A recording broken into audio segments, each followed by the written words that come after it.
So, Mr. Deeds Goes to Town is a Frank Capra film that came out in 1939 and was remade into a modern Adam Sandler movie in 2002 by Stephen Brill. Mr. Deeds Goes to Town begins with the sudden death of wealthy playboy Semple in the 1930s. The newspapers and lawyers begin a frantic search for the heir to his fortune of $20 million, as he had no children. The heir, a simple small-town man named Longfellow Deeds from Mandrake Falls, Vermont, is found. The lawyers of the Semple estate, led by Mr. Cedar, rush to bring him to New York to keep the newspapers away from him and to manipulate him into granting them power of attorney. When Mr. Deeds arrives in New York City, he finds people constantly attempting to weasel something out of him or use him for their ends. This sets up the central conflict of Mr. Deeds Goes to Town, which is the friction between the cynical and manipulative nature of everyone he meets in the city and the wholesome and good-hearted nature of Mr. Deeds. Gary Cooper plays Longfellow Deeds as a somewhat simple-minded fellow who doesn't see things the same way as everyone else. Everyone takes him to be a naive yokel, when he is more emotionally stable and much more sensible than most people around him. When others try to poke fun at him or trick him into something, he always surprises them with his responses, usually by not putting up with their shenanigans. It is always fun to see him utterly trounce the attempts of knavery by the city folks, such as when he is made chairman of the opera company, but refuses to make up for the $180,000 loss they had that year.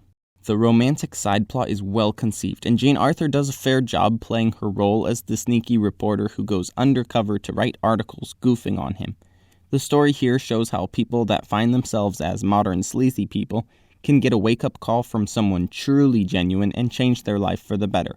I'll talk about this dynamic more later, as it factors into the Adam Sandler movie in a more critical way that explores the relationship much more than Mr. Deeds Goes to Town does.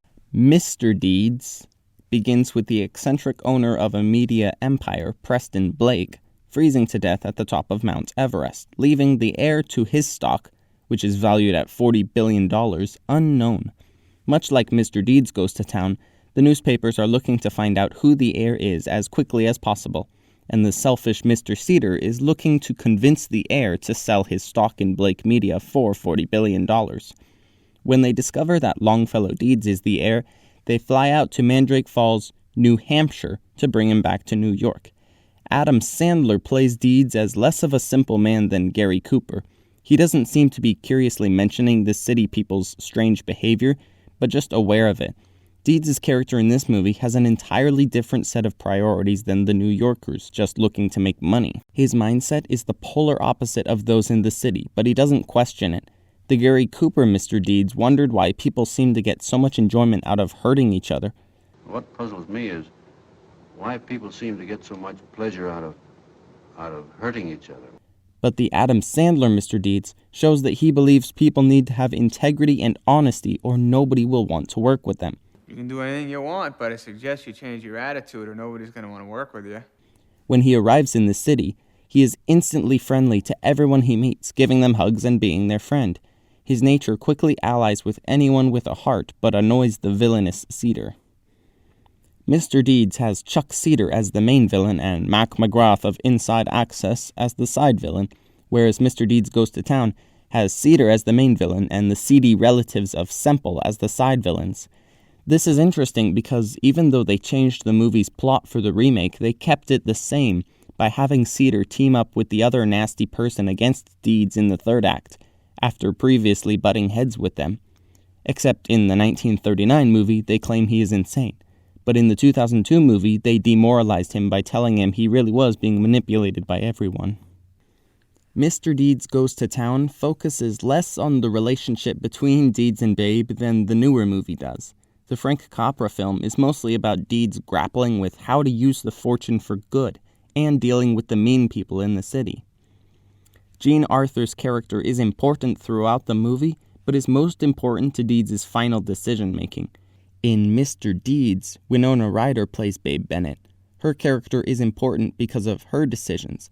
Babe being a second protagonist is the coolest thing about the modern adaptation.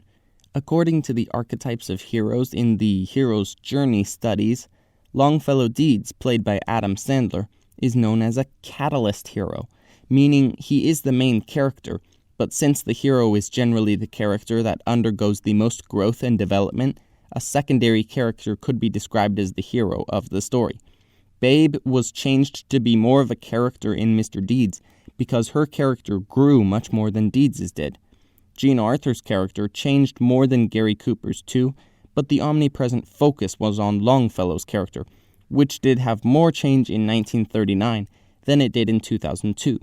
The makers of the modern adaptation realized that Deeds' character growth was extremely superficial compared to what happened to Babe, so they decided to make Deeds a fully formed character that acts as a catalyst hero, and that was a good choice. The character arcs flow so much better in Mr. Deeds because of the dynamic shift, and I especially like how Babe deliberately set out to play a damsel in distress to earn his trust. In Mr. Deeds Goes to Town, she gets a lucky break and pretends to need help despite not knowing anything about Deeds' fancies regarding marrying someone. I also find it interesting how the most crucial moment for Gary Cooper Deeds is when Babe says she loves him, but when Babe in 2002 Mr. Deeds repeatedly says she loves him, he says, "I don't even know who you are," which ends up being an important message that she takes to heart. Also Mr. Deeds uses competent industry standard cinematic editing.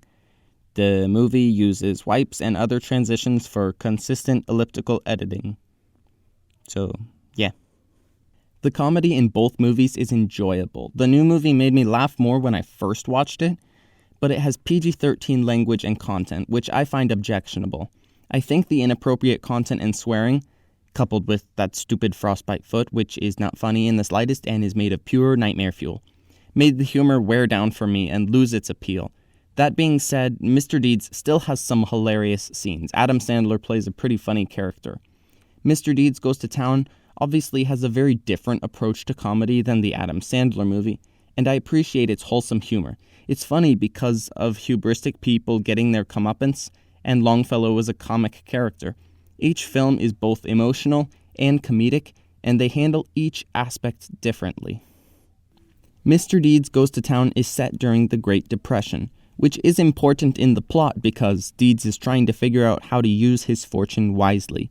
If you want to watch a movie showing the impact of the Great Depression, this one wouldn't be my first pick, but that's probably because it only partially factors into the third act, which is really about the sanity hearing of Longfellow Deeds.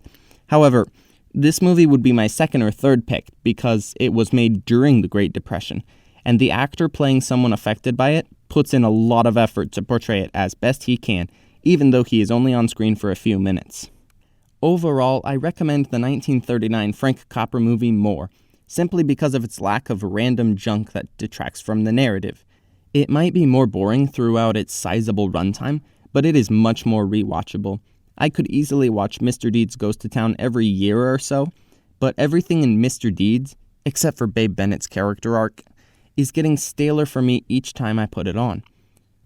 However, Winona Ryder's performance, the writing of Babe's character, and the funny scenes make this movie worth watching at least once, given that the language and content don't make it unwatchable for you. But VidAngel is always an option. I like both movies, but not really for the same reasons. The end.